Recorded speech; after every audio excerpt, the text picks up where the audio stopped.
High viewers, అందరికీ నమస్కారం. నేను మీ అడ్వకేట్ హరిత. Welcome back to my channel. ఈరోజు మన టాపిక్ వీలునామా. అసలు వీలునామా అంటే ఏంటి?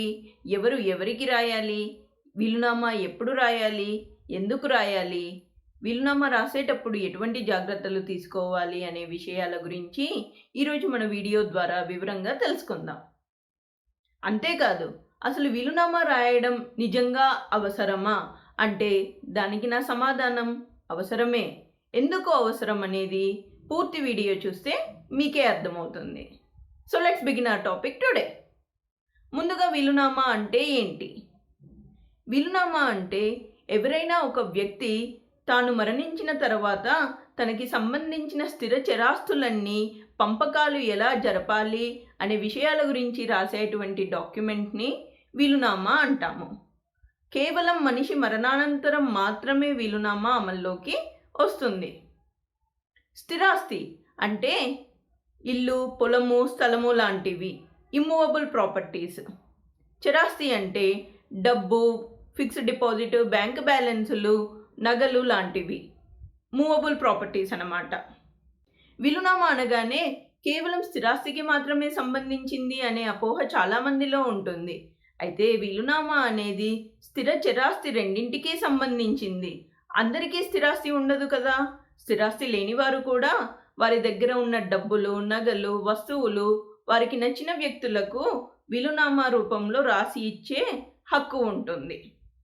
అంతేకాదు, వీలునామాలో ఎప్పుడు ఆ ఆస్తి వారికి చెందాలి అనే విషయాన్ని కూడా రాసుకోవచ్చు.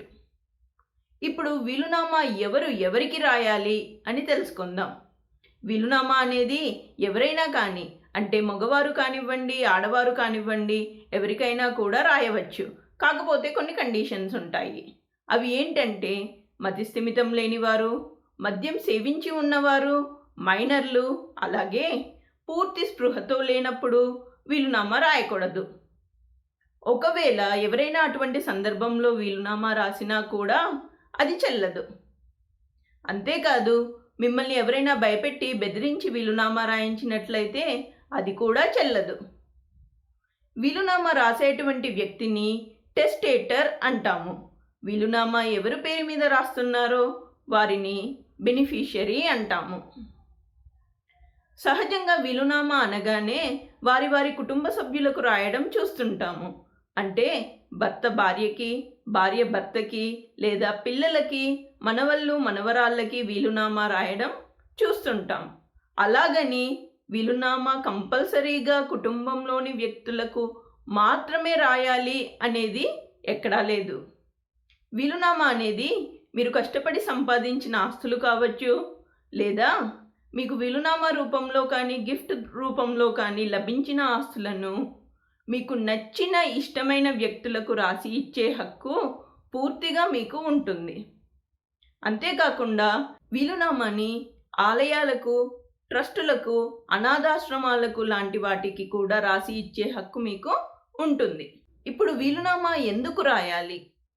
వీలునామా అనేది రాయడం లీగల్గా కంపల్సరీ కాదు. కాకపోతే వీలునామా రాయడం మంచిది. ఎందుకంటే మీ కుటుంబంలోని వారందరూ మీ తదనంతరం ఆస్తి తగాదాలు లేకుండా సంతోషంగా ఉండాలంటే వీలునామా రాయడం అవసరం కూడా. అయితే వీలునామా ఎప్పుడు రాయాలి అంటే వీలునామా రాయడానికి ఫలానా సమయం ఏమీ ఉండదు. వీలునామా మీరు ఆస్తులు సంపాదించడం మొదలుపెట్టిన తర్వాత ఎప్పుడైనా రాయవచ్చు. ఒకవేళ వీలునామా రాసిన తర్వాత మీరు తిరిగి ఆస్తులు సంపాదిస్తే వాటికి కూడా మళ్ళీ వీలునామా రాసుకోవచ్చు. లేదంటే ముందుగా రాసిన వీలునామాని మార్చి కొత్త వీలునామాని రాయొచ్చు. అయితే అలా వీలునామాని ఎన్నిసార్లైనా కూడా మార్చి రాసుకోవచ్చు. కాకపోతే చివరగా రాసిన వీలునామా మాత్రమే చెల్లుబాటు అవుతుంది. ఒకవేళ మీరు ముందుగా రాసిన వీలునామాని రిజిస్టర్ కనుక చేయించినట్లయితే చివరగా రాసిన వీలునామా కూడా రిజిస్టర్ చేయించవలసి ఉంటుంది. ఎందుకంటే కేవలం రిజిస్టర్ చేసిన వీలునామాకి విలువ ఎక్కువగా ఉంటుంది.